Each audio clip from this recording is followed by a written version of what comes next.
Ya, kita mulai. Bismillahirrahmanirrahim. Alhamdulillah wassalatu wassalamu ala Rasulillah wa ala alihi wa sahbihi wa mawalah wa la hawla wa la quwata illa billahi wa ba'du. Taib, ikhwatu fillah, kita lanjutkan kajian kita masih membahas kitab Arba'in Nawawi. Perhatikan kitabnya. Dan kita masuk pada hadis ketiga dari kitab Arba'in Nawawi. Kita baca hadisnya, baru kita jelaskan. An Abdullah ibni Umar radhiyallahu anhuma qala qala Rasulullah sallallahu alaihi wasallam buniyal islamu ala khamsin syahadati an la ilaha illallah wa anna muhammadan rasulullah wa iqamis salati wa ita'iz zakati wal haji wa saumi ramadan. Dari Abdullah ibn Umar radhiyallahu anhuma, dia mengatakan Nabi bersabda, Islam itu dibina di atas 5 pilar. Persaksian bahwa tidak ada sesembahan yang berhak disembah kecuali Allah, dan bahwa Muhammad adalah utusan Allah. Kemudian menegakkan salat, menunaikan zakat, melaksanakan haji, dan berpuasa Ramadan. Hadis ini riwayat daripada Abdullah ibn Umar. Abdullah ibn Umar itu satu dari 4 sahabat yang disebut dengan abadilah. Jadi ada sahabat-sahabat itu disebut abadilah. Abadilah itu sahabat yang dimulai dengan nama Abdullah. Dan di zaman itu ada 4 orang yang namanya dimulai dengan kalimat Abdullah, yang disebut dengan abadilah. Pertama Abdullah ibn Umar, yang kedua Abdullah ibn Abbas, yang ketiga Abdullah ibn Zubair, dan yang keempat Abdullah ibn Amr ibn As. Saya ulang, sahabat yang disebut dengan abadilah itu ada 4. Abdullah ibn Umar, kemudian Abdullah ibn Abbas, kemudian Abdullah ibn Zubair, kemudian Abdullah ibn Amr ibn Asin radhiyallahu anhu. Kenapa disebut abadilah?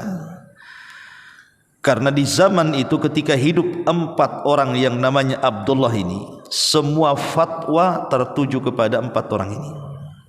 Jadi kalau mereka ada masalah soal agama, maka mereka akan mengambil fatwa dari 4 orang ini. Abdullah ibn Umar, Abdullah ibn Abbas, Abdullah ibn Amr ibn As, dan Abdullah ibn Zubair. Jadi Abdullah ibn Umar radhiyallahu anhuma bagian daripada abadilah. Lah Abdullah ibn Umar radhiyallahu anhuma, beliau menukilkan sebuah hadis dari Nabi sallallahu alaihi wasallam, buniyal islamu ala khamsin. Dibina Islam itu di atas 5 pilar, atau disebut dengan arkanu al-Islam, rukun-rukun Islam. Apa saja rukun Islam itu?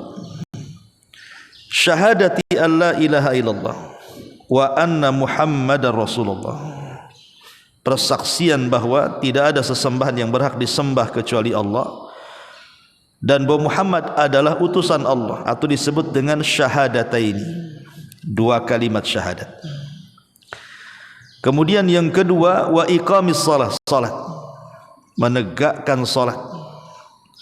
Kemudian yang ketiga, wa ita'iz zakat, melaksanakan zakat. Kemudian yang keempat wal haji, dan melaksanakan haji. Dan yang terakhir wasami Ramadan, dalam hadis Jibril kemarin puasa Ramadan dulu baru haji. Tapi dalam hadis Ibnu Umar di sini haji dulu baru puasa Ramadan. Ya cuman hanya dibolak-balik kata saja. Kita tahu bahwa 5 ibadah ini bukan syariat Islam saja. Jadi rukun Islam itu bukan hanya berlaku kepada umat Islam saja, tidak. Tapi 5-5-nya juga berlaku kepada seluruh para nabi dan rasul. Mana dalilnya? Dalilnya pertama tentang perkataan Isa bin Maryam. Ketika Isa dalam buayan masih kecil, masih bayi. Ketika itu Isa ingin menjelaskan bahwa ibundanya tidak berzina. Maka dibuktikan dengan mukjizat Isa bisa bicara dalam buayan ibunya. Lah salah satu pembicaraan Isa itu ketika dibuai oleh ibunya, apa katanya? Wa amarani bis salati waz zakati ma dumtu hayya. Dan Allah perintahkan aku untuk salat dan untuk menunaikan zakat selama aku masih hidup. Berarti syariat salat dan zakat itu sudah ada di zaman Nabi Isa. Adapun syariat puasa, Allah mengatakan ya ayyuhalladzina amanu kutiba alaikumus syiyam kama kutiba alal ladzina min qablikum.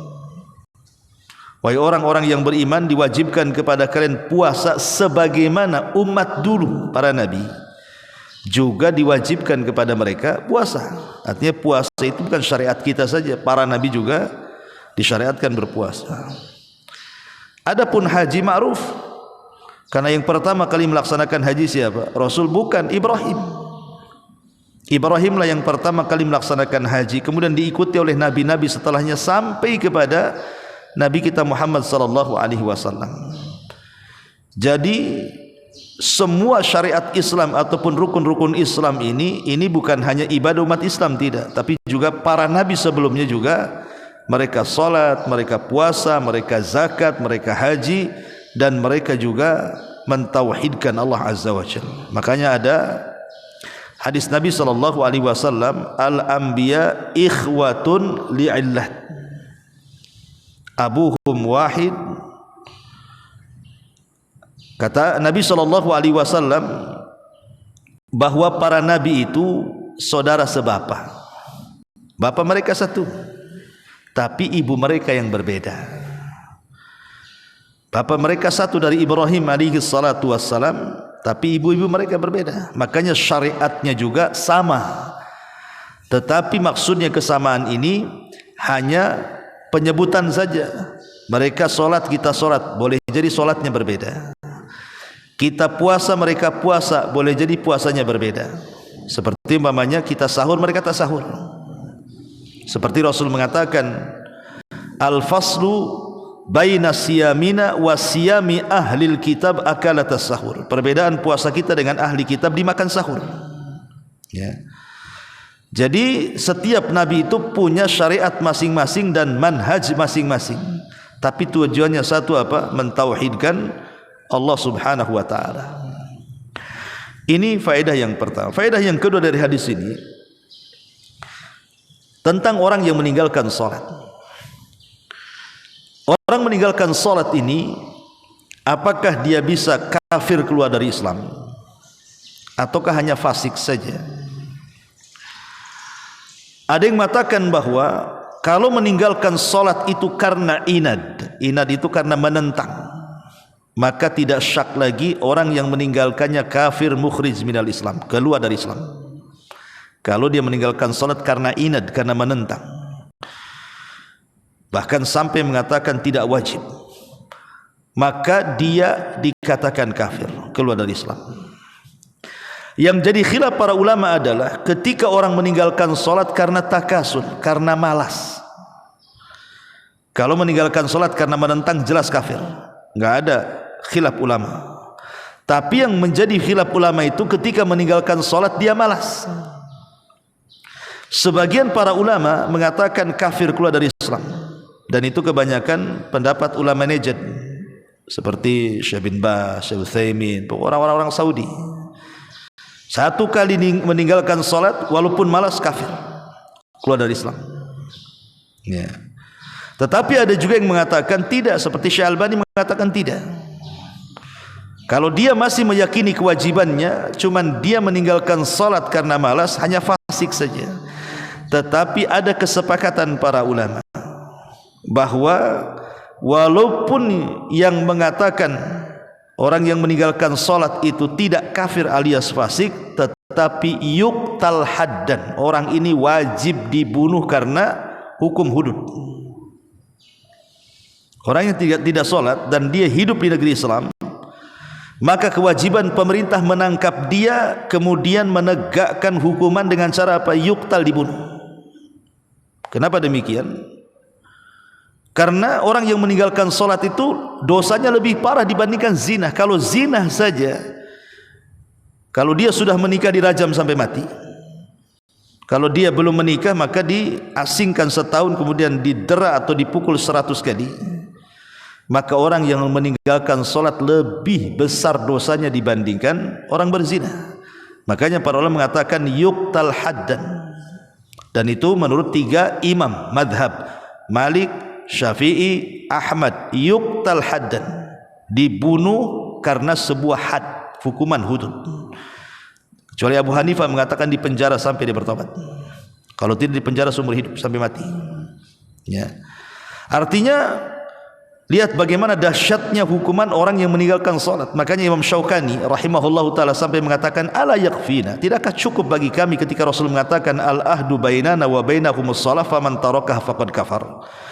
Perbedaan kita dengan orang kafir itu di salat, siapa yang meninggalkannya dia kafir. Tidakkah takut dengan hadis ini, kata Syaukani rahimahullahu taala. Jadi bahaya jangan sampai meninggalkan salat. Ya. Kemudian yang kedua, meninggalkan zakat. Apa hukum meninggalkan zakat? Meninggalkan zakat itu jelas harus diperangi. Siapapun yang meninggalkan zakat dan ia berada di lingkungan hukum Islam, maka wajib pemerintah memerangi orang yang tidak bayar zakat. Karena itu dilakukan Abu Bakar.